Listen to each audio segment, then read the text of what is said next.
Pemirsa, usai Partai Golkar memutuskan Ridwan Kamil maju di Pilkada Jakarta yang juga diklaim mendapat dukungan dari parpol di luar koalisi Indonesia Maju atau yang belakangan disebut dengan Kim Plus. Seiring dengan wacana Kim Plus ini, isu skenario kota kosong di Pilkada Jakarta juga kian santer terdengar. Kita langsung bergabung untuk membahasnya lebih lanjut bersama pengamat politik Adi Prayitno. Mas Adi Pray, selamat pagi. Apa kabar, Mas? Selamat pagi, Mas. Alhamdulillah. Alhamdulillah sehat. Ini seru ya, Mas ya, kita akan melihat dinamika dalam 1 sampai 2 hari ke depan. Nah, Kim ini kan terlihat sangat berambisi menguasai Jakarta dengan skenario kota kosong, Mas Adi. Nah, apa untungnya skenario kota kosong ini bagi demokrasi terutama di Jakarta, Mas Adi Pray? Ya tentu dua hal. Pertama, secara politik upaya untuk menciptakan lawan kota kosong ini kan sebenarnya sebagai upaya untuk memudahkan pertarungan politik.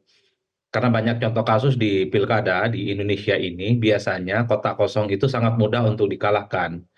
Ada pengecualian di Makassar saat itu, kota kosong menang melawan seorang kandidat yang kemudian muncul. Tapi itu kan eksepsional, tapi di berbagai tempat rata-rata kota kosong itu nyaris tidak pernah memenangkan pertarungan. Jadi kalaupun toh ada upaya menciptakan kota kosong, tentu ini ingin menciptakan satu kompetisi yang tidak seimbang. Yang kedua tentu bahaya bagi demokrasi. Kita tahu bahwa partai politik itu adalah instrumen untuk memproduksi kader-kader dan calon pemimpin bangsa di masa yang akan datang. Kalau at the end of the day-nya itu mayoritas partai politik berkongsi menjadi satu kekuatan politik sehingga tidak melahirkan penantang, maka disitulah kemudian ancaman bagi demokrasi. Karena undang-undang kita memagari bahwa upaya untuk memajukan calon itu kan harus dari partai politik. Kalau partai politik kemudian tidak berani mencalonkan kader mereka atau siapapun yang diusung oleh partai, ini tentu kan sangat berbahaya. Di tengah masyarakat kita yang dibatasi untuk berkompetisi, partai pun juga tidak berani memunculkan calon sebagai penantang untuk berkompetisi di Jakarta. Oleh karena itu, bagi saya yang dirugikan adalah rakyat. Yang dirugikan adalah pemilih yang saya kira mereka tidak punya menu politik yang kemudian dijadikan sebagai alasan untuk bagaimana memilih pemimpin yang memiliki track record, rekam jejak, dan memiliki visi-visi besar untuk memajukan Indonesia dan Jakarta khususnya. Jadi dalam konteks itulah kemudian sebenarnya soal kota kosong ini tentu sangat tergantung bagaimana partai-partai non-Kim itu iman politiknya kuat. PKB, PKS, Nasdem, dan PDIP harus tahan godaan, sehebat apapun godaan itu datang dari Kim. Kalaupun toh ada partai non-Kim yang bergabung, tapi jangan semuanya. Minimal ada satu atau dua, dan menyisakan dua partai politik yang lain yang kemudian punya komitmen untuk tidak menciptakan kota kosong. Dan ini yang sebenarnya kita tunggu, Mas. Itu artinya apa? Demokrasi kita hari ini di Jakarta itu sangat tergantung bagaimana sikap politik dan keputusan akhir dari elit-elit partai apakah akan secara mayoritas bergabung dengan Kim, yang itu artinya potensial menciptakan kota kosong, atau yang disebut dengan Kim Plus itu mungkin hanya satu atau dua partai saja yang kemudian akan bergabung dengan Kim, yang itu Oke. artinya masih menyisakan dua partai yang lain yang sangat potensial untuk memajukan Oke. sebagai salah satu penantang dan kontestan Oleh di karena itu ini Jakarta. masih Saya dilakukan kira terus ya, approach, PDKT, apa ya, gula-gulanya adalah nanti misalnya dijajikan posisi sebagai misalnya calon wakil gubernur dan lain-lain. Tapi kalau kita lihat dari komposisi partainya, memang ini masih yang digoda ya, istilahnya ada PKB, Nasdem, dan juga PKS. Tapi kalau secara survei, Mas Adi Pray, sebenarnya kan ini ada dugaan bahwa Kim Plus ini sengaja dibentuk, ini dugaan dari sejumlah analis ya, untuk menjegal Anies Baswedan. Menurut hasil survei, itu masih tertinggi nomor 1 di Jakarta. Baru setelah itu Ahok, baru setelah itu RK. Nah, kalau melihat dari hasil survei itu, apa memang iya, mungkin seberapa nekat sih Kim Plus itu berani melawan kota kosong? Karena kalau mengutip pernyataan Ahok, tidak mungkin Jakarta akan mau, kota kosong Jakarta akan melawan katanya, Mas Adi. Ya kalau saya sebenarnya secara prinsip, Mas, ya, kota kosong dan tidak kota kosong itu sangat tergantung elit partai kuncinya. Kalau elit-elit partai non-Kim ini bersepakat secara mayoritas bergabung dengan Kim, ya soal kota kosong akan terjadi. Tapi itu tadi, ini sebisa mungkin memang harus dicegah. Oleh karena itu, kelompok kritis, aktivis, para aktivis dan gerakan civil society harus berani speak up. Jangan sampai pilkada Jakarta yang saya kira ini akan menjadi epicentrum, contoh pilkada-pilkada di tempat yang lain, memberikan contoh yang tidak baik. Karena pilkada melawan kota kosong itu adalah contoh buruk betapa partai politik itu gagal. Gagal menciptakan satu kompetisi yang sehat, yang itu menjadi ruh dalam pemilu, itu menjadi ruh dalam demokrasi, dan itu ruh dalam pilkada. Kan kita tahu esensi dari pilkada itu adalah persaingan antar orang dengan orang, bukan persaingan antara orang dengan kota kosong. Dalam Ya. konteks itulah kemudian saya dari dulu selalu mengatakan, saya berharap semoga partai-partai non-kim iman politiknya itu tidak tergoda. Sekalipun Hmm. ada godaan-godaan yang cukup luar biasa yang datang dari kim dan godaannya itu berbau surga. Yang Hmm. itulah yang kemudian menurut saya perlu diuji dalam beberapa bulan ke depan, yaitu tanggal 27 sampai tanggal 29 Agustus adalah pendaftaran di Pilkada Jakarta. Ini yang saya kira mesti kita harus cermati bersama. Jangan sampai ada upaya-upaya dengan kekuasaan politik yang penuh, partai ini kemudian diiming-imingi dengan satu komposisi apapun yang sangat menggiurkan, sehingga pertarungan politik di Jakarta itu tidak kompetitif. Yang kedua sebenarnya, bagi saya ini bukan soal Anies tidak Anies ya. Bukan soal Anies apakah bisa maju atau tidak, bukan soal Ahok bisa maju ataupun tidak. Siapapun yang diusung oleh partai-partai non-kim, yang penting itu orang dan siap untuk dihadap-hadapkan dengan calon yang nantinya akan diusung oleh Kim. Ini yang menurut saya perlu dipikirkan oleh partai. Jangan sampai partai politik yang dijadikan sebagai garda terdepan, instrumen penting dalam demokrasi, justru berkongsi untuk mematikan kompetisi yang sehat dalam iklim demokrasi. Oleh karena Oke. itu, kalau kita membaca angka-angka survei, memang Anies paling tinggi, disusul Ahok dan Ridwan Kamil. Upaya untuk menciptakan kota kosong sebenarnya secara politik praktis ini sebagai upaya untuk memenangkan pertarungan, Mas. Jadi Hmm. pertarungan itu bukan hanya soal bagaimana mengakumulasi kekuatan politik, memobilisasi dukungan datang ke TPS dan menang, bukan. Sebisa mungkin satu, partai itu ditumpuk sehingga tidak ada lawan. Yang kedua, orang-orang yang dinilai punya potensi kuat memenangkan pertarungan itu tidak dapat tiket. Itu juga Hmm. bagian dari pertarungan politik yang saya kira di berbagai tempat juga terjadi. Di Banten hampir terjadi kota kosong. Dulu Hmm. beberapa waktu yang lalu kita melihat hanya Golkar yang terkesan ingin ditinggalkan sendiri. Untungnya belakangan kita dengar ada PDIP yang siap berkoalisi dengan Golkar, yang itu artinya Golkar dan PDIP bisa maju menantang kubu mayoritas saat itu. Begitupun di tempat saya di Kabupaten Sumeneb, ada salah satu kekuatan politik petahana dan itu kemudian dikerubungi oleh begitu banyak partai politik dan sangat potensial melawan kota kosong. Itu artinya apa?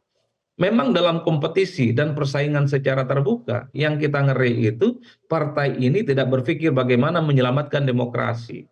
Yang mereka selamatkan adalah bagaimana berpikir jangka pendek, mendapatkan faedah elektoral, insentif politik yang itu ada kekuasaan politiknya, tapi melupakan esensi-esensi persaingan.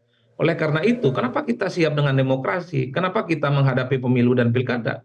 Karena kita ingin bersaing antara orang dengan orang, bukan ingin bersaing antara orang dengan kotak kosong. Kosong Oleh yang karena itu, dirugikan. upaya untuk tidak menciptakan satu kompetisi yang sehat dengan menciptakan kota kosong, saya kira ini bagian dari skenario yang tidak baik bagi demokrasi kita. Yang dirugikan adalah rakyat ya, dan rakyat itu sebenarnya diwakili oleh Dewan Perwakilan Rakyat Daerah yang ternyata memikirkan mungkin diduga kepentingan pribadi atau golongan. Mas Adi Pray, tadi Anda menyatakan soal kerjasama antara Golkar dengan PDIP itu terjadi di daerah lain, tapi ini Jakarta kan berbeda ya. Mas Hasto bilang ini tidak akan ada kota kosong, artinya ada upaya untuk melawan kota kosong begitu.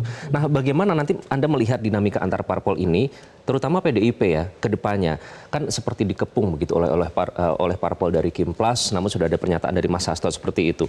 Apa pengaruh PDIP di sini dalam skenario terwujudnya kota kosong ini? Saya kira PDIP sebagai partai pemenang pileg runner-up di Jakarta 2024 ini harus bergerak secara agresif. Minimal meyakinkan Nasdem atau minimal meyakinkan PKS atau minimal meyakinkan PKB supaya ketiga partai itu tidak semuanya hijrah kepada Kim. Kalau misalnya PKB ke sana, PKS ke sana, tapi PKS tidak, ini yang saya kira harus bisa dimaksimalkan sebagai upaya untuk membangun koalisi antara PDIP dengan Nasdem. Kalau Nasdem ke sana dengan Kim, kemudian PKB juga bergabung dengan Kim, harapannya ada di PKS sehingga membangun jembatan komunikasi politik dengan PDIP, membentuk satu poros, menantang siapapun nantinya yang akan diusung oleh Kim. Kan ini yang mestinya harus dilakukan. Oleh karena itu, satu hal yang mesti dilakukan oleh PDIP, mulai saat ini harus membangun satu komunikasi politik yang meyakinkan kepada partai-partai non-Kim yang lain, supaya mereka ini tidak tergoda. Yang kedua tentu, figur-figur yang akan diusung yang akan dimajukan oleh PDIP adalah figur yang kemudian mampu menciptakan daya magnet sehingga partai yang lain itu tertarik. Siapa figur itu? Adalah figur yang relatif kompetitif, relatif kuat dan akan memenangkan pertarungan secara politik.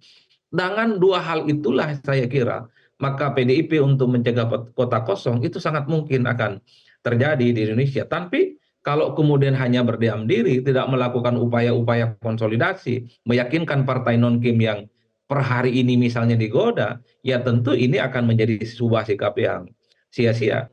Jadi ini yang mestinya harus kita ingat bersama, Mas, bahwa upaya untuk menciptakan tidak menciptakan kota kosong bukan hanya sebatas wacana dan narasi, tapi harus menjadi sebagai sebuah gerakan politik yang nyata dan agresif.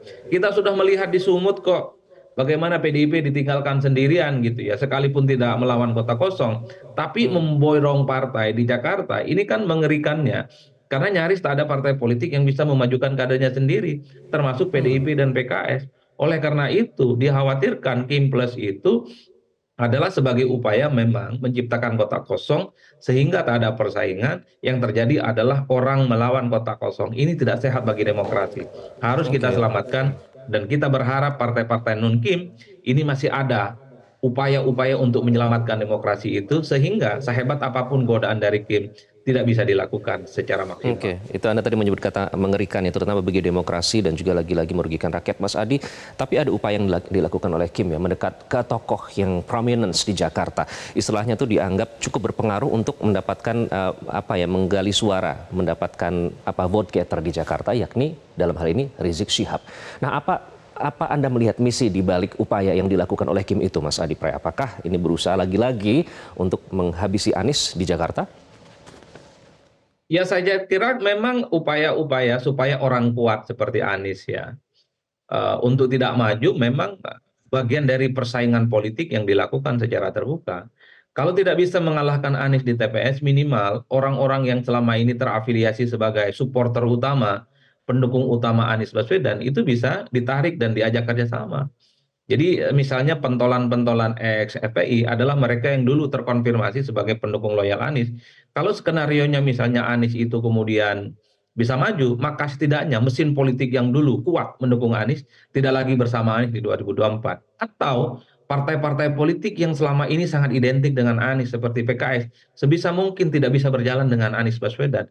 Ini kan bagian dari upaya supaya kekuatan politik Anies itu secara perlahan dipereteli dan dikuat. Apakah ini sah secara demokrasi? Sah. Yang penting dilakukan dengan cara-cara yang elegan, dilakukan dengan cara-cara demokratis. Kan sekarang godaannya adalah, apakah partai-partai yang selama ini istiqomah mendukung Anies Baswedan, ini angkat kaki atau tidak? Jadi sekarang ujiannya Oke. adalah berada di partai, bukan lagi pada Anies Baswedan. Oke, Mas Adi, Ujiannya sekarang terakhir pada karena waktu orang kita yang sudah habis, pada Mas lawan Adi. dan lawan. Jadi kepada partai-partai ini yang masih kita nantikan ya selanjutnya, apakah jika nanti mereka akhirnya bergabung dengan Kim Plus dan berkontribusi dalam mewujudkan skenario kota kosong itu, apa dampaknya terhadap citra partai-partai ini, Mas Adi Pray? Ya partai ini dianggap gagal ya, terutama gagal dalam menciptakan kader yang dipersiapkan sebagai calon pemimpin. Kan kita sering mendengar partai ini selalu berdakwah bahwa partai ini adalah semacam pabrik untuk menciptakan bagaimana calon-calon pemimpin bangsa, pemimpin-pemimpin daerah diciptakan. Yang kedua, at the end of the day-nya publik akan melihat bahwa partai ini ujung-ujungnya adalah pragmatis dan taktis. Mereka itu tidak mau berpikir bagaimana menciptakan demokrasi dan kompetisi yang sehat. Bergabung dengan koalisi mayoritas, bergabung dengan kekuatan-kekuatan yang besar, yang paling penting menang dan aman, sekalipun yang dilawan itu adalah kota kosong. Oleh karena itu, saya khawatir di berbagai kesempatan, survei-survei, dan orang-orang yang kemudian selama ini alergi ke partai politik, ini akan semakin terbal. Kan kita tahu bahwa tingkat ketidakpercayaan kepada partai itu kan berada di titik nadir. Ini yang saya kira khawatir, ada satu paradok yang sangat mengerikan. Satu sisi partai itu adalah instrumen utama demokrasi, tapi pada saat yang bersamaan tingkat kepercayaan dan respek publik ke partai itu semakin rendah dan itu terjun bebas. Oke. Tentu ini tidak sehat bagi demokrasi kita. Jangan sampai itu terjadi. Kita kawal terus Mas Adi Pray bersama masyarakat dan juga terutama kalangan media. Mas Adi Pray, terima kasih. Jelajahi cara baru mendapatkan informasi. Download Metro TV Extend sekarang.